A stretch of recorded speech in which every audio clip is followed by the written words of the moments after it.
Doctor साहब, मुझे और खून बेचना है। मुझे मुझे 15 रुपए की बहुत जरूरत है। ऐसे कैसे हम कितना भी खून ले सकते हैं? हमें आपकी सेहत का ख्याल करके खून निकालना पड़ेगा। हम इससे ज्यादा खून नहीं ले सकते।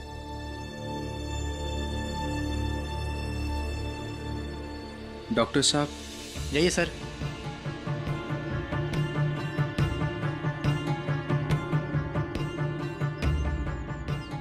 डॉक्टर साहब,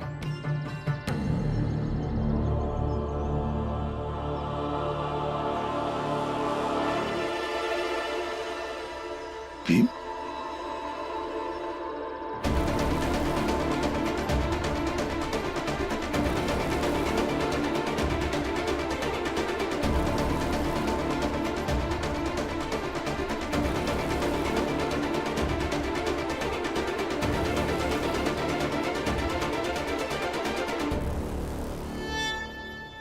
बाकी सब तो हो जाएगा, बस ये बाप बेटे के बीच की कड़वाहट कभी खत्म ना हो।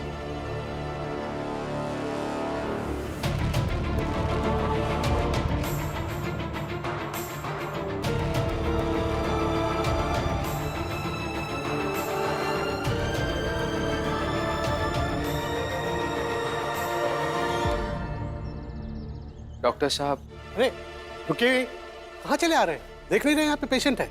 चलिए वहीं चलिए, चलिए आइए, आइए। चलिए चलिए।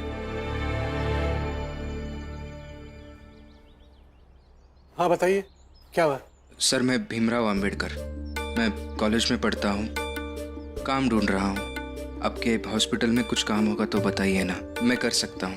तुमने कभी हॉस्पिटल में काम किया है? नहीं सर। सर प्रणाम। लगे हाथ इससे ये भी पूछ लीजिए किसकी जात क्या है।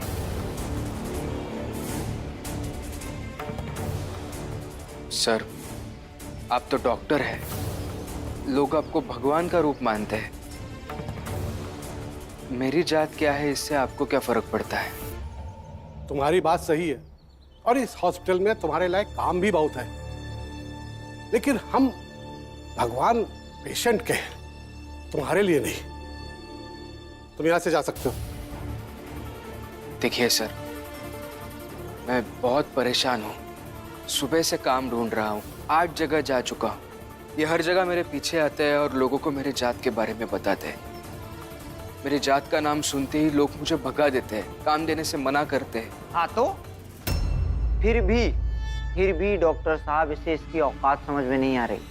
कितना भी पढ़ ले लिख ले, कुछ नहीं होने वाला। समझाइए। भीम बेटा, इसलिए मैं चाहता हूँ कि तू इतनी पढ़ाई कर ले कि हर जात की दीवारी लांघ जा। देखो, तुम अपना दुखड़ा यहाँ पे सुनाने क्यों आए हो? निकलो यहाँ से, जाओ यहाँ से, हमें काम करने दो। कैसे जाऊँ सर?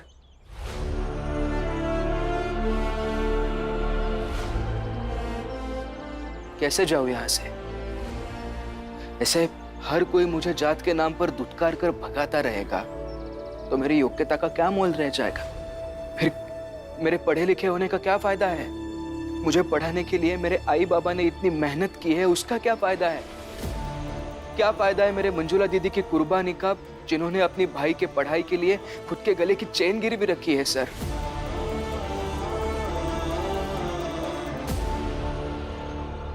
देखो, क्या फायदा है ये तो मैं नहीं जानता, लेकिन हाँ, तुम बोलते अच्छा हो, तुम नेता वेता बन सकते हो।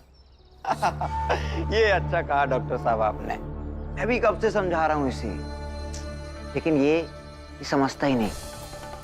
इसे घमंड है इसकी योग्यता का, नहीं समझ रहा कि है तो एक अस्पृश्य जात का ही। देखिए सर,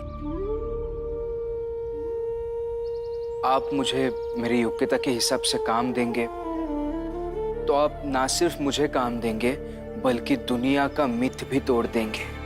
देखो, मैं टूटी हुई हड्डियों और बिखरी हुई नसों को जोड़ता हूँ, इसके अलावा जोड़ने तोड़ने का काम हमारे पास नहीं है। तुम निकल लो यहाँ से, चलो जाओ।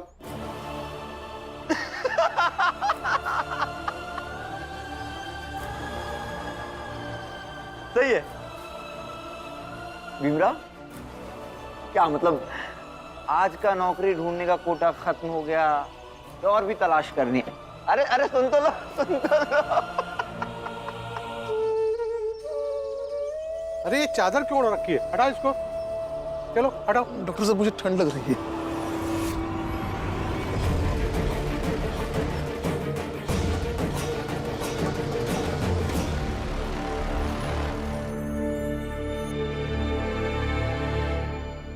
भीम,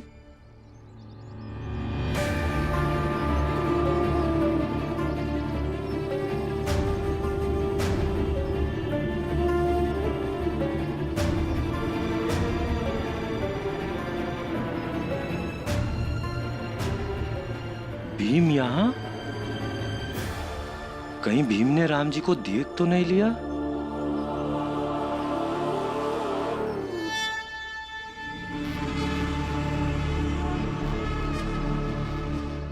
अरे ये चादर ओढ़कर खून कौन दे रहा है? जरा मैं भी तो देखूं।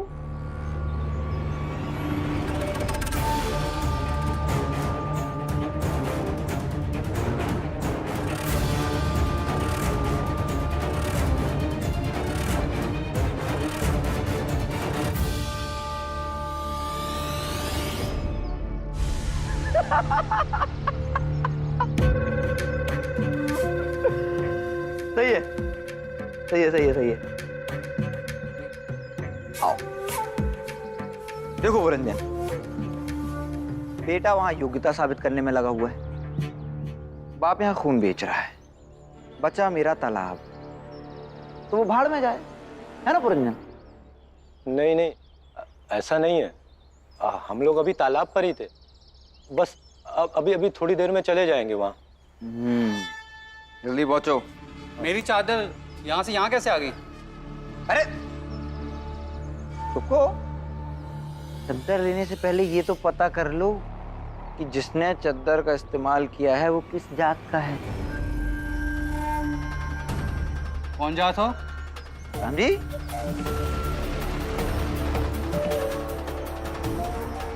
समझ गया, मेरी चादर खराब हो गई, क्या करूं मैं? शांत। मैं हूं ना यहाँ, मैं उपाय बताता हूं आपको। अभी इन्होंने खून बेचा है तो इन्हें पैसे भी मिलेंगे, तो चद्दर के बदले ऐसे ले लेना, ठीक है? और हाँ पुरंजन, तुम अब तुम शुरू मत हो जाना कि मैं निष्ठुर हूं, कठोर हूं, दया नहीं है मुझ में। बहुत दयालु हूं मैं। चलो आज काम पर मत आना, आराम करो, ठीक है राम जी? ख्याल रखो।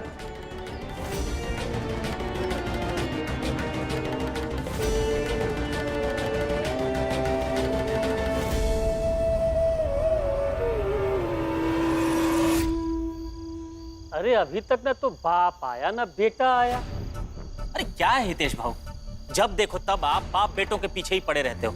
अरे अपने काम पे ध्यान दो ना। अरे भाऊ, इन बाप बेटों की नौटंकी अलग है। पता नहीं चाड़ के बाहर दोनों अच्छे से रहते हो और यहाँ पे आके नाटक कर रहे हो। नटवर, चौल के बाहर रामजी भाऊ और भीमराव कुछ भी करें, तुम्हें इससे क्या? तुम अपनी नौटंकी बंद करो, समझे? अच्छा, आप अपनी नौटंकी चालू रखिए, है ना? अरे हमका तो लागत है कि बाप बेटा दोनों मिल के ना जीजा बाई को बेवकूफ बना रहे हैं, कि नहीं? ये क्या बात कर रहे हैं आप? कुछ भी अनाप शनाप बोलना है आपको।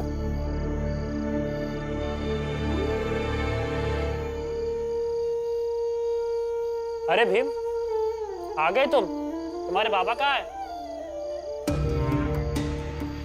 आनंद भैया, बाबा अभी तक आए नहीं, मैं जाकर ढूंढता हूँ। कोई जरूरत नहीं है, मेरे पति अपने आप आ जाएंगे।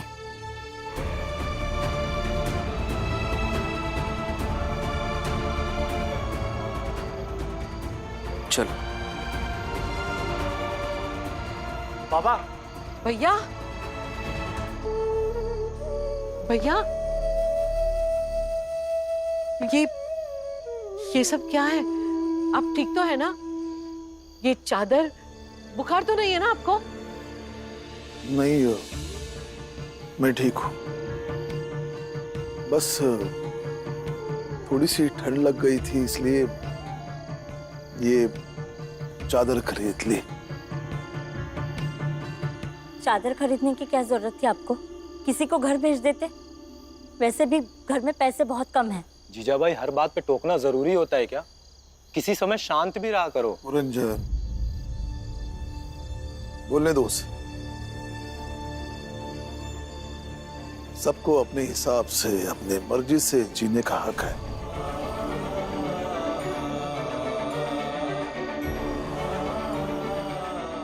बाबा, आप चलिए आराम कीजिए अंदर। चल।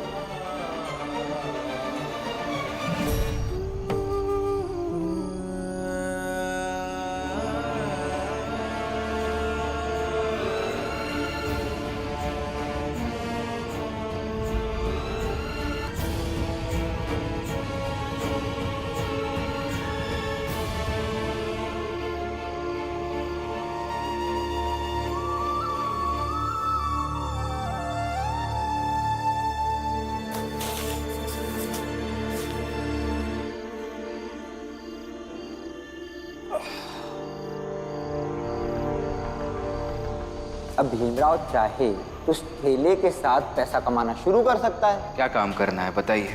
भंगार में किताब कॉपी मतलब रद्दी वो जमा करो। ये कोट उतार दो। कोट पहनकर मिट्टी उठाओगे तो तुम और तुम्हारा स्तर मेल नहीं खाएंगे। कभी सोचा नहीं था कि मेरा बेटा मेरी आज्ञा की अवहेलना करेगा। तुम्हारी योग्यता को देखते हुए मैं तुम्हें यहाँ का मैनेजर बनाता हूँ। बस ये बताओ कि महीने की तनख्वाह कितनी दोगे? ये तो आपको तय करना है। एक छोटी जात के अस्पृश्य व्यक्ति को आप कितनी तनख्वाह देंगे? निकल यहाँ से। नहीं नहीं सर, मेरी बात निकल। मैं पढ़ा लिखा हूँ, मुझे निकल यहाँ से। अब के हॉस्पिटल में कुछ काम होगा तो बताइए ना, मैं कर सकता हूँ। लगे हाथ इससे ये भी पूछ लीजिए किसकी जात क्या है। तुम निकल लो यहाँ से, चलो जाओ।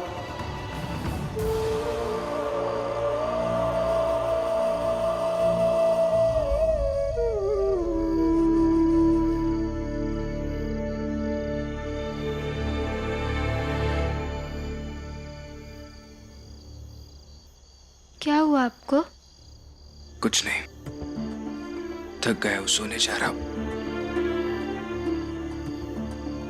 आप घर में आके कभी ऐसा सीधे सो नहीं जाते हैं? किसी ने कुछ कहा क्या?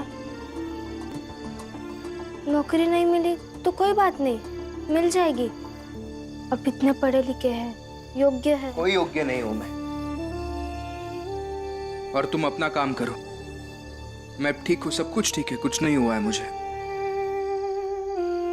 अच्छा ठीक है, मैं आपके लिए खाना परोस देती हूँ।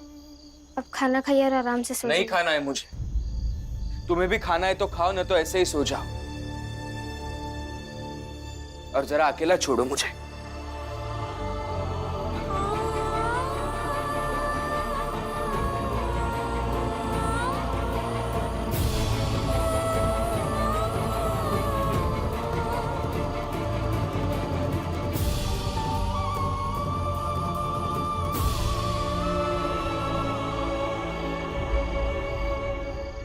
जीजा भाई, भैया को मन हुआ तो ली नहीं चद्दर, इसमें इतनी पंचायत लगाकर क्यों बैठी हो?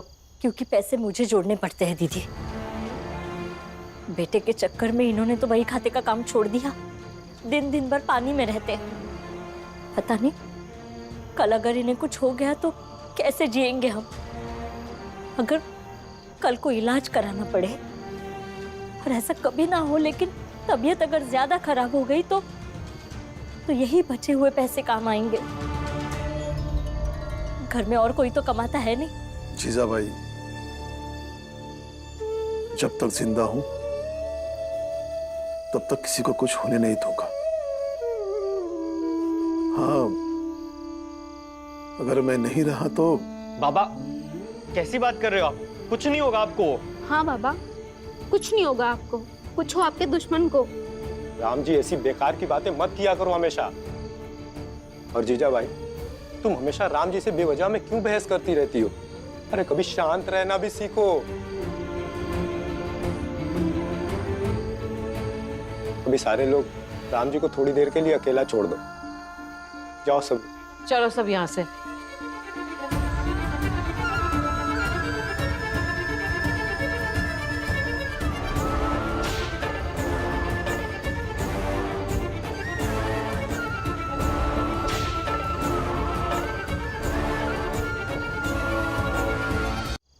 बाबा, बाबा क्या सोच रहे हैं? पापा, मैं नहीं समझ पा रही हूँ कि मैं आपसे क्या कहूँ, लेकिन बस इतना कहना चाहती हूँ कि आप अपना ख्याल रखिए। बाबा, अब दुनिया है हमारी, हिम्मत है आप हमारी। बाबा,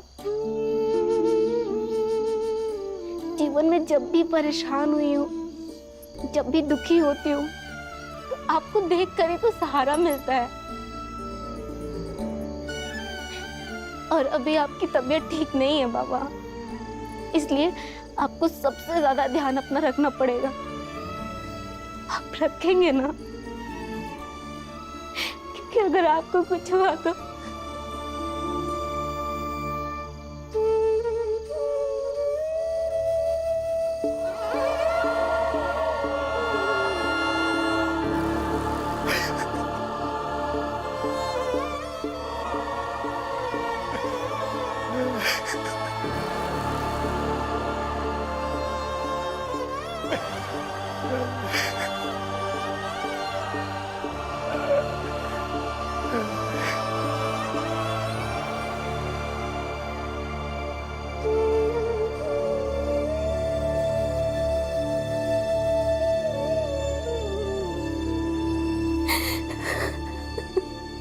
मंजुला बेटी,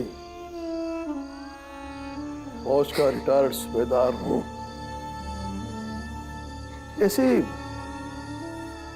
छोटी मोटी बीमारी मेरा क्या बिगाड़ लेगी?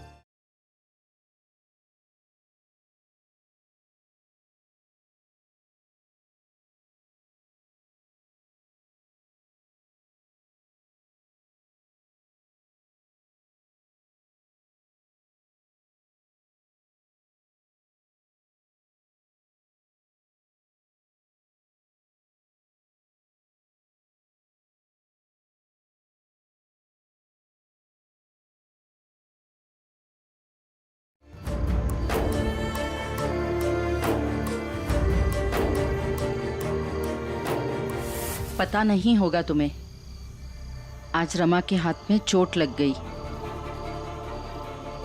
दर्द से करा रही थी बेचारी, बहुत देर तक रोती रही। लेकिन कैसे?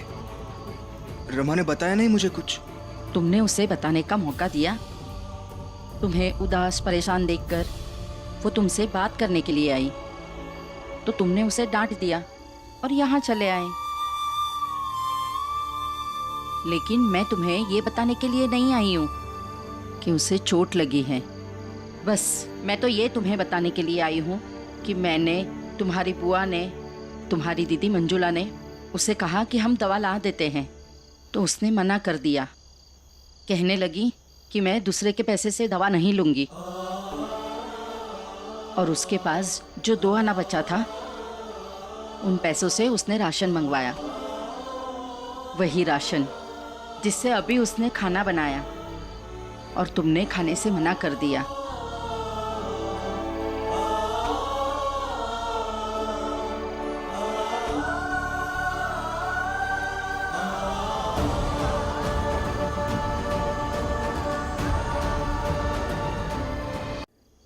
ये सही है।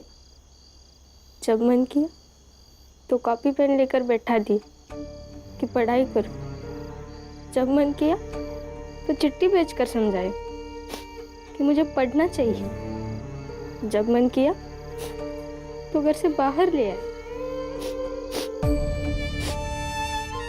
जब मन किया तो फैसला सुना दिया कि अब मैं पढ़ाई नहीं करूँगा, काम करूँगा और मैं सब मान लूँ। लेकिन मैं कुछ पूछने जाऊँ तो मुंह बनाकर गुस्सा दिखाएंगे।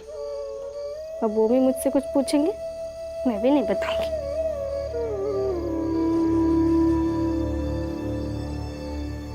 रमा, हाथ दिखा, क्या हुआ है? नहीं दिखा रही, मेरा हाथ है और आप क्यों पूछ रहे? अब जाइए, मुझे अकेले छोड़ दीजिए। अच्छा, सॉरी, माफ कर दो मुझे इस तरह से बात नहीं करनी चाहिए थी। अपना सारी अपने पास रखिए और अब चाहे जैसी बात कीजिए, मुझे क्या।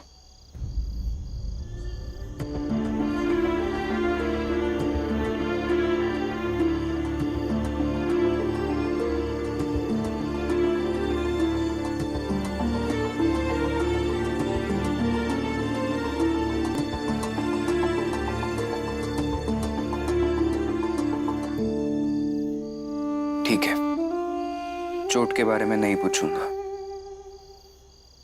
मुंह खोलो, खाना खिला देता हूँ। नहीं खाना मुझे। ठीक है।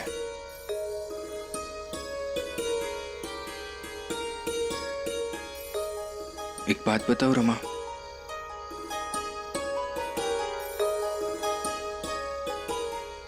दिखाओ तो।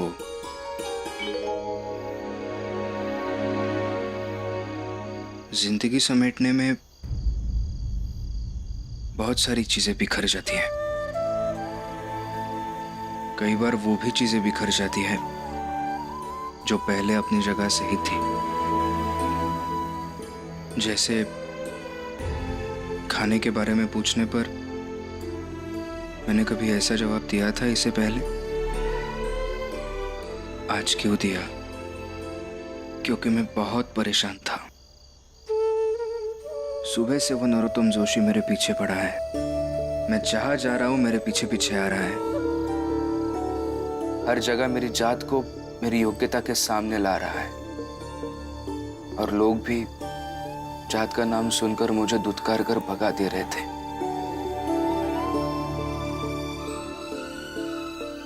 बहुत चोट आई है ना रमा? अब चिंता मत कीजिए, आपको नौकरी मिल जाएगी। आप योग्य हैं।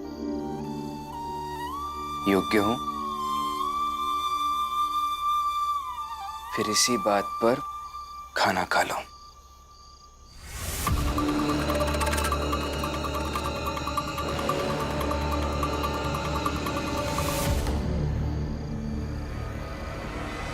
और एक बात बताऊं,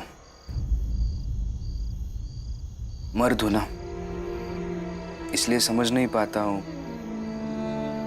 जितनी मुसीबतें मैं घर के बाहर झेलता हूं उतनी ही मुसीबतें एक औरत दिन भर घर में भी झेलती है। इसलिए मानसिक तौर पर मैं थक सकता हूं तो तुम भी तो थक सकती हो। हंस क्यों रही हो? कुछ नहीं। जब आप ऐसे ग्लानि महसूस करके मुझसे कुछ बात करते हैं ना, तब बहुत प्यारे दिखते हैं और आपको ऐसे देख के खुद ब खुद हंसी छूट जाती है।